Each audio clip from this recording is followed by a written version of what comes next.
میرے نبی نے جو کچھ بھی کیا ہے وہ سب کچھ صحیح کیا ہے، میں آنکھ بند کر کے بولتا ہوں۔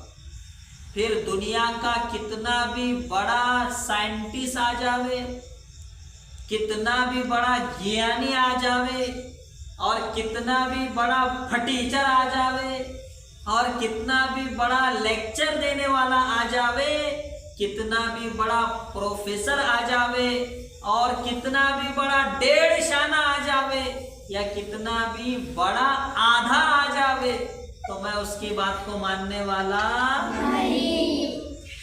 اللہ کے رسول صلی اللہ علیہ وسلم نے اماں عائشہ رضی اللہ تعالی عنہا سے کم عمر میں شادی کی، کم عمر میں شادی کی، جبکہ اللہ کے رسول کی عمر بہت زیادہ تھی۔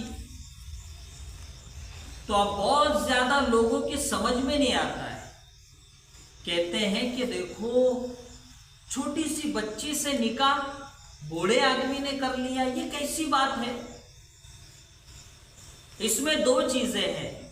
نمبر 1، ماں عائشہ رضی اللہ تعالی عنہا سے نکاح کرنے کا حکم اللہ نے دیا۔ کس نے دیا؟ اللہ نے۔ اب اللہ نے حکم دیا تو نبی نے اس حکم کو پورا کیا، تو نبی پر کوئی اعتراض ہو سکتا کیا؟ نہیں۔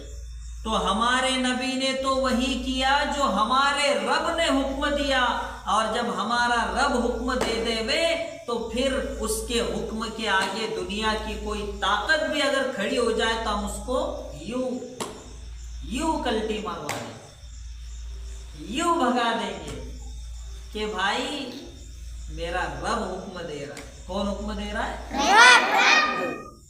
تو اللہ کے رسول تو اللہ کے رسول ہے، پہلی بات۔ دوسری بات، ماں عائشہ رضی اللہ تعالی عنہا کی رخصتی جس عمر میں ہوئی ہے، اس عمر میں ہمارے ہندوستان کی مٹی میں جو لڑکیاں پلتی ہیں بڑھتی ہیں تو وہ بلوغت کی عمر کو پہنچ جاتی ہے۔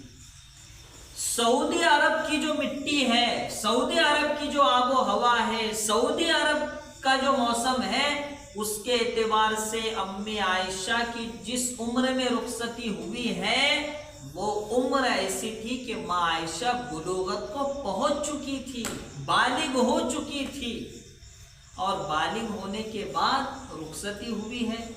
نکاح نابالغ ہونے کی حالت میں ہوا ہے، لیکن رخصتی اللہ کے رسول کے پاس وہ کب گئی ہے؟ بالغ ہونے کے بعد گئی ہے۔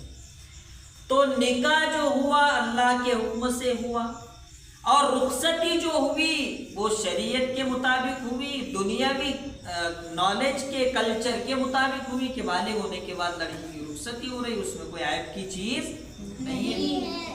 تو جن لوگوں کو سمجھ میں نہیں آتا، یا جو آدھا سمجھتے، کتنا سمجھتے؟ آدھا۔ پورا سمجھنا چاہیے لیکن کتنا سمجھتے؟ آدھا۔ اس لیے کہ وہ آدھے ہی ہوتے ہیں۔ کیا ہوتے ہیں؟ آدھے۔ تو آدھوں کو کیا سمجھ میں آتا ہے؟ آدھا۔ پورے کو پورا سمجھ میں آتا ہے اور آدھے کو آدھا۔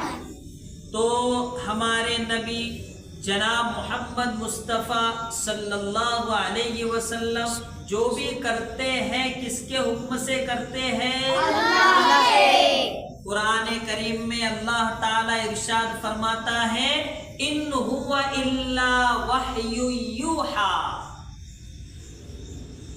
کہ نبی کی جو بات ہوتی ہے، نبی کا جو کلام ہوتا ہے وہ کیا ہے؟ وہی ہوتا ہے جو اوپر سے آتا ہے۔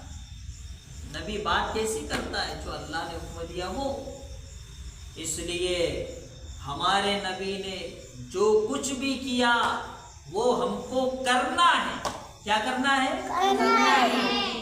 وہ سوال کی بات تو دور، اعتراض کی بات تو دور، چوں چرا کی بات تو دور، کیوں کیا کی بات تو دور، میرے نبی نے یہ کیا ہے، آنکھ بند کر کے میں کہوں گا کہ میرے نبی نے صحیح کیا ہے۔ میرے نبی نے جو کیا ہے مجھے بھی کرنا ہے۔ میرے نبی نے جو حکم دیا ہے مجھے ماننا ہے، اور میرے نبی نے جو کچھ بھی کیا ہے وہ سب کچھ صحیح کیا ہے، میں آنکھ بند کر کے بولتا ہوں۔ پھر دنیا کا کتنا بھی بڑا سائنٹسٹ آ جاوے، کتنا بھی بڑا گیانی آ جاوے، اور کتنا بھی بڑا پھٹیچر آ جاوے، اور کتنا بھی بڑا لیکچر دینے والا آ جاوے، کتنا بھی بڑا پروفیسر آ جاوے، اور کتنا بھی بڑا 1.5 شانہ آ جاوے، یا کتنا بھی بڑا آدھا آ جاوے، تو میں اس کی بات کو ماننے والا نہیں۔ کیوں؟ اس لیے کہ میرے نبی نے جو کچھ بھی کیا وہ سب کچھ، تو سب رکھیں گے یہ عقیدہ انشاءاللہ کہ محمد